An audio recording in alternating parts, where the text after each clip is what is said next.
எல்லாருக்கும் வணக்கம். நான் திரௌபதி 2 திரைப்படத்தோட இயக்குனர் மோகன்ஜி. உங்ககிட்ட சில விஷயங்களை பகிர்ந்துக்கலாம் அப்படின்னு தான் இந்த காணொளி. நாங்கள் ஜனவரி 30ஆம் தேதி வரலான்னு தான் பிளானில் இருந்தோம். வேறு வழி இல்லாமல் பொங்கலுக்கு ஒரு ஸ்லாட் கிடைக்குது, ஜனநாயகன் படம் தள்ளி போகுதுன்னு சொன்ன உடனே அது ஒரு வேளை தீர்ப்பு வந்து லேட்டாக வந்துச்சுன்னா அதை பண்ண முடியாதுன்றதுக்காக பொங்கல் வெளியீடுன்னு முடிவு பண்ணி வந்தோம்.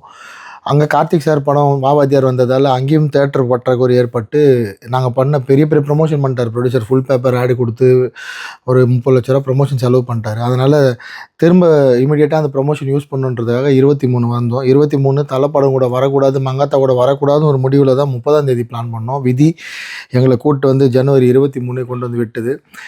அதை எங்களால் மக்கள்கிட்ட கொண்டு போய் கரெக்டாக சேர்க்க முடியல. ஒரு பொங்கல்லேருந்து நாங்கள் 23ஆம் தேதி வரணும். ஏன்னா பொங்கலுக்கு ரொம்ப எதிர்பார்ப்பு இருந்துச்சு. பொங்கல் ரிலீஸ்னே நினச்சிட்டாங்க மக்கள். ஸோ பொங்கலுக்கு வந்துட்டு அதுக்கப்புறம் 23 ரிலீஸ்னு சேர்க்க முடியல. மங்காத்தாவோட மிகப்பெரிய அலை, அதோட கூட்டம், ரசிகர்களோட பலம், அது வந்து சமாளிக்க முடியல. என்னென்னா சென்னையில் எங்கேயுமே காலையில் 9 மணி ஷோ கிடைக்கல, 11 மணி ஷோ கிடைக்கல. கிடைச்ச ஷோலேயும் வந்து யூடியூப் வந்து அவங்க வந்து ஒரு பைட் எடுத்தோ மக்கள்கிட்ட இருந்து கருத்தை வாங்கி அதை மக்கள்கிட்ட வெகுஜன மக்கள் தமிழ்நாடு முழுக்க கொண்டு போய் சேர்க்க முடியல. இதன் காரணமாக எப்போவுமே எனக்குன்னு ஒரு ஆடியன்ஸ் இருக்காங்க. அவங்களுக்கே நான் வந்து இந்த படம் பண்ணியிருக்கேன், இந்த டேட்டில் வந்திருக்குன்னு தெரியல. படம் தெரியும், திரௌபதி 2 எல்லாருக்கும் தெரியும். பட் 23ஆம் தேதி ரிலீஸ் ஆகிருக்கு, படம் ஓடிட்டுருக்குன்னு தெரியல. நேற்று எனக்கு வந்து கலெக்ஷனுன்றது என்னால் என்னன்னே தெரியல, என்ன நடக்குது. கிட்டத்தட்ட 360 திரையரங்களில் தமிழ்நாட்டில் ஓடியும் ரொம்ப சொற்ப எண்ணிக்கையில் தான் வந்து கலெக்ஷன் வந்திருக்கு. அது வந்து இது வந்து நான் 2 வருஷம் கடுமையாக உழைச்சி, அவ்வளோ பேர் உழைச்சி ஒரு மிகப்பெரிய வரலாற்று படம். இந்த படம் வந்து இந்த மாதிரியான ஒரு சூழலுக்கு போக வேண்டிய தகுதி உள்ள படமே இல்லை. இது மற்ற டைரக்டரோ மற்ற ப்ரொடியூசரோ வந்து இதை வந்து தாண்டி போயிடுவாங்க. பட் என்ன மாதிரி எந்த பின்புலமே இல்லாமல் சினிமாவில் ஒருத்தர் கூட எனக்காக ஒரு ட்வீட்டு, இந்த படம் நல்லா இருக்குது, இந்த படம் பாருங்கன்னு சப்போர்ட் பண்ணி ஒரு டைரக்டரோ ஒரு ப்ரொடியூசரோ ஒரு நடிகரை கூட பக்கத்தில் நின்று அந்த மாதிரி ஆளே இல்லாமல் நான் தனியாக போராடி வந்திருக்கேன். உங்களை மட்டுமே நம்பி, மக்களை மட்டுமே நம்பி திரும்ப உங்ககிட்ட தான் வந்து நிற்கிறேன். எப்படியாவது எனக்காக படம் பார்த்த ஒரு 1,00,000 பேர் இருக்கீங்க. இந்த 1,00,000 பேர் தயவு செஞ்சு படம் பார்க்காத மற்றவங்க கிட்ட இதை பற்றி பேசுங்க, கிராமங்களுக்கு கொண்டு போங்க. இது வந்து கிராமங்களுக்கு இருக்க மக்களுக்கான படம் தான்.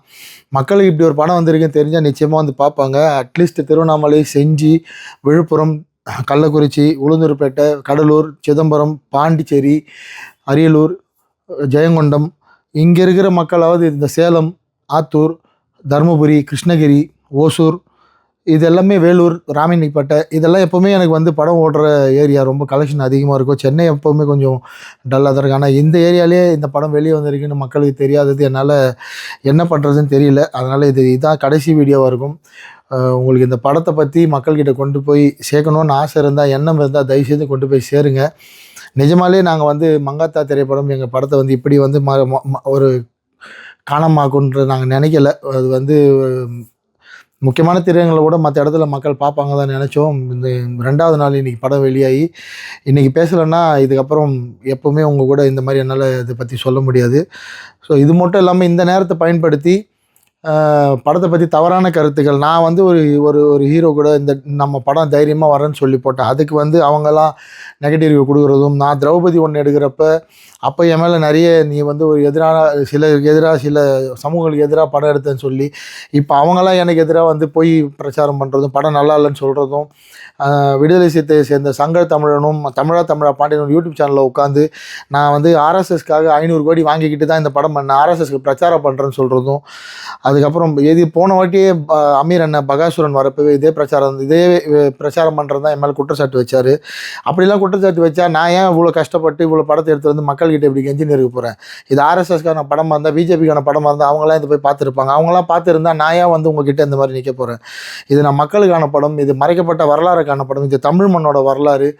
இங்கே ஒருத்தன் உயிரை கொடுத்து காப்பாற்றி இந்த மதத்தை, இந்த இந்து மதத்தை நமக்கு வந்து கொடுத்துட்டு போயிருக்கான், இந்த கோயில்களை காப்பாற்றி கொடுத்துட்டு போயிருக்கான் வீர வல்லாள மகாராஜான்னு. அவரை பற்றிய வரலாறு, அவரை பற்றின பதிவு. இதை வந்து நீங்கள் வந்து எந்த அமைப்புக்கு படம் எடுத்தேன், இந்த கட்சிக்கு படம் எடுத்தேன்னு சொல்லி மக்கள்கிட்ட தவறாக பிரச்சாரம் பண்ணி மக்களை படம் பார்க்காம விட்றதுல உங்களுக்கு அப்படி என்ன சந்தோஷம்னு தெரியல. சினிமாவில் உண்மையை மட்டுமே சொல்லி இத்தனை வருஷம் நின்று இருக்கேன். திரும்பவும் மக்கள்கிட்ட தான் வந்து நிற்கிறேன். உங்களோட தீர்ப்பு தான் வந்து எங்களை காப்பாற்ற போகுது. நீங்கள் தான் தீர்ப்பு கொடுக்க போகிறீங்க. உங்ககிட்ட ரொம்ப கேட்டுக்கிறேன், தாழ்மையாக கேட்டுக்கிறேன். படம் பார்த்த அத்தனை பேரும் தயவு செஞ்சு படம் பார்க்காதவங்ககிட்ட உங்களுக்கு படத்தை பிடிச்சிருந்தா போய் பார்க்க சொல்லுங்கள். இந்த ஒரு வாரம் நீங்கள் எங்களுக்காக செய்கிற இந்த உதவி நிச்சயமாக எங்களை மாதிரி கொஞ்சம் கொஞ்சமாக முன்னுக்கு வர திரைப்பட கலைஞர்களுக்கு மிகப்பெரிய உதவியாக இருக்கும். நிஜமாலேயே எங்களுக்கு திரைப்படத்துறையில் சுத்தமாக சப்போர்ட் கிடையாது. அது அவங்க மேலே தப்பும் கிடையாது. சொல்ல வரல, செய்யணும்னு அவசியம் இல்லை. மக்களை மட்டுமே நம்பியிருக்கேன். உங்கள்கிட்ட மட்டுமே மன்றாடி கேட்டுக்கிறேன். தயவுசெய்து திரௌபதி 2 திரைப்படத்தை பற்றி பார்க்கறதுக்காவது ஒரு முறை யோசிங்க. படம் பார்த்தவங்க எனக்காக ஒரு பதிவோ இல்லைனா ஒரு வீடியோ காணொலியோ போட்டு உங்களுக்கு படத்தை பற்றி தெரியாதவங்களுக்கு தெரிய வைங்கன்னு ரொம்ப தாழ்மையாக கேட்டுக்கிறேன். யார் மேலேயும் எனக்கு கோபம் இல்லை, பட் வருத்தம் நிறைய இருக்குது. இவ்வளோ கஷ்டப்பட்டு 2 வருஷம் இதுக்காக நான் உயிரை கொடுத்து உழைச்சி மக்கள்கிட்ட நல்ல படம்னு பேர் வாங்கியும் மக்கள்கிட்ட போய் சேர்க்க முடியல. எனக்கு என்ன பண்ணுறதுன்னு தெரியல. அதனால் இதில் எதுவும் தவறாக இருந்தால் மன்னிச்சிருங்க. முடிஞ்சால் திரௌபதி 2 படத்தை போய் திரையரங்கில் பாருங்கள். நன்றி.